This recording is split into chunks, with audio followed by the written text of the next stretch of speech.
Қайырлы күн достар, сіздермен Мери, менің каналыма қош келдіңіздер. Бүгін мен сіздерге кез келген тағаммен желінетін, тәбет ашатын аджика жабудың рецептін ұсынғым келеді.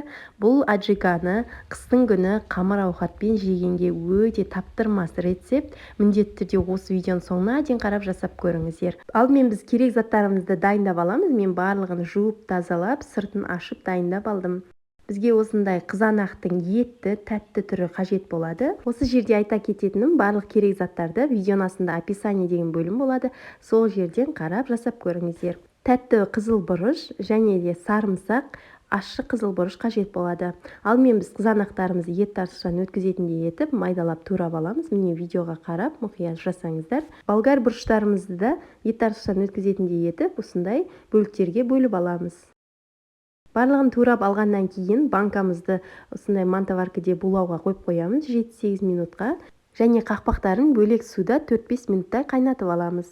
Ал достар, біз ет тартқыштан бірінші кезекте сарымсағымызды өткізіп аламыз. Тазалап сарымсағымызды өткізіп алғаннан кейін бөлек ыдысқа салып қоя тұрамыз. Сарымсақты біз соңынан қосатын боламыз. Сондықтан сарымсақты бірінші өткізіп алғаннан кейін ары қарай қызанағымызды өткізуді бастаймыз. Міне достар, видеоға қарасаңыздар, сарымсақты бөлек алып қойдым. Одан кейін сол ыдысқа біз қызанағымызды өткізе бастаймыз. Достар, егер осы жерде менің каналыма тіркелмеген болсаңыздар, лайк басып, подписаться батырмасын басып, каналыма тіркеліп алыңыздар. Алда түрлі рецепттермен бөлісетін боламын. Пікір қалдыруды да ұмытпаңыздар. Міне біз қызанағымызды осылай өткізіп алдық. Қызанақтың барлығын өткізіп, қайнататын ыдысымызға құямыз. Қызанақтың барлығын өткізіп болғаннан кейін болгар бұрышында барлығын өткізіп, осы қызанақ шырынының үстіне құямыз.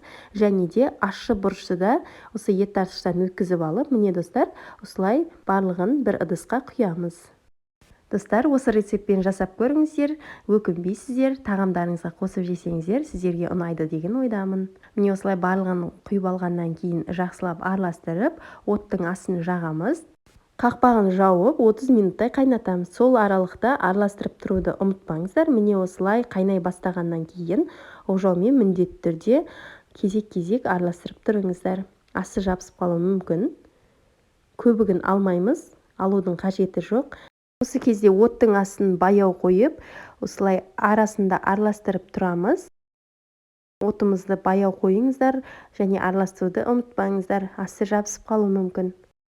Міне біздің 30 минуттан қайнап шықты, қандай әдемі болып тұр түсі. Осы кезде сарымсағымызды саламыз. Міне сарымсағымызды салғаннан кейін араластырып, ары қарай дәміне қарай тұз бен шекерді салып аламыз. Алдымен мен 3 ас қасық тұз салып алдым. Тұзымызды толтырмаймыз. Міне қасыққа қарасаңыздар, яғни горка етпей, қасығымызды азайтып тұз салып шығамыз. Одан кейін шекерді де дәл осылай 3 ас қасық салып аламыз. Ары қарай мен қалауымша лавр жапырағын қостым. Бұл жерде қоспасаңыздар да болады. Және де ірі қара бұрыштан қосып шықтым. Өте керемет дәм беретін болады. Барлық дәмдеуіштерімізді салып алғаннан кейін осылай ожаудың көмегімен аджикамызды араластырамыз және тұзын көреміз. Міне осы жерде маған тұзы аздау көрінді, сондықтан мен тағы да жарты ас қасық тұз, жарты ас қасық шекер қостым. Міне осы кезде өте дәмді болып шықты. Міне лавр жапырақтарын бөлек алып тастаймыз. Яғни біз 3,5 ас қасық шекер, 3,5 ас қасық тұз қостық. Міне достар, өте керемет түсте әдемі болып шықты. Дәмі де керемет болды. Осылай банкаларымызға, буланған банкаларымызға біртіндеп құйып, қақпақтарын жақсылап жауып аламыз. Қақпақтарына ауа кіріп кетпейтіндей етіп, осылай жақсылап бұрап жауып алыңыздар. Достар, мен осындай кіші банкілерге жауып шықтым. Қалауларыңызша 1 литрлік банкіге немесе бұдан да кішкентай банкілерге жапсаңыздар болады. Міне достар, біздің аджикамыз көпшілік айтады, кобра деп те атап жатады.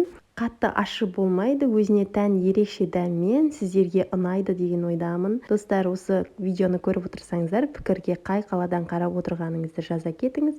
Астарыңыз дәмді болсын.